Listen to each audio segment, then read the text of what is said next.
প্রধান উপদেষ্টার কাছে জুলাই জাতীয় সনদ বাস্তবায়নের উপায় সম্পর্কিত সুপারিশ জমা দেবেন জাতীয় ঐক্যমত্য কমিশনের সদস্যরা। এ নিয়ে আরও জানাতে রাষ্ট্র অতিথি ভবন যমুনা থেকে আমাদের সঙ্গে যোগ দিচ্ছেন সহকর্মী আলামিন হোসেন।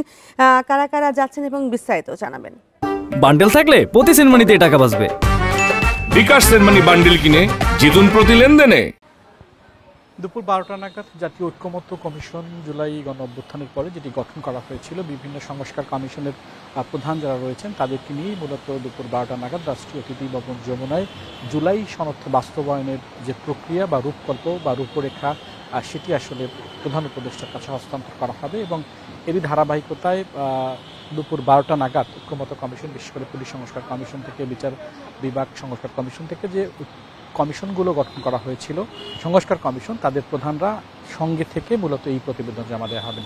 এবং এই ধারাবাহিকতার মধ্য দিয়েই মূলত জাতীয় ঐক্যমত্য কমিশনের 31শে অক্টোবর পর্যন্ত, অর্থাৎ চলতি মাসেই তাদের যে মেয়াদ সেটি কার্যকাল শেষ হবে। এবং পরবর্তীতে তারা যদি রাষ্ট্রের কখনো গুরুত্বপূর্ণ কোনো কাজে সহযোগিতা করার প্রয়োজন হয় ডাকলে তারা আসবেন।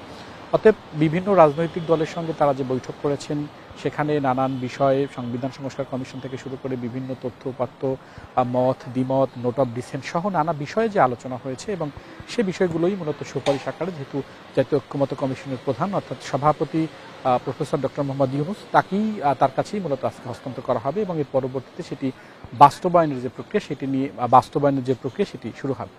দুপুর 12টা নাগাদ তাদের আসার কথা রয়েছে। এরপর নিশ্চয়ই তারা গণমাধ্যমের সঙ্গে কথা বলবেন এবং এরপরে হয়তো কি তারা নতুন কোনো সংযোজন আছে কিনা বা কীভাবে বাস্তবায়ন করা হবে সেই সুপারিশ সংশ্লিষ্ট বিষয়ে তারা আসলে মত দেবেন। যদিও জুলাই সনদ বাস্তবায়ন প্রক্রিয়া নিয়ে আমরা দেখেছি রাজনৈতিক দলগুলোর মধ্যেও মতবিরোধ রয়েছে। আপনি জানেন জুলাই গণ অভ্যুত্থানের পরবর্তী যে রাজনৈতিক দলটি গঠিত হয়েছে, জাতীয় নাগরিক পার্টি এনসিপি, তারা আসলে সই করেন নাই সহ বেশ কয়েকটি রাজনৈতিক দলও আসলে এখানে সই করেন নাই। তারা তাদের যেই স্বাক্ষর কর্মসূচি যেটি ডাকা হয়েছিল সেখান থেকে তারা সরে গিয়েছিলেন।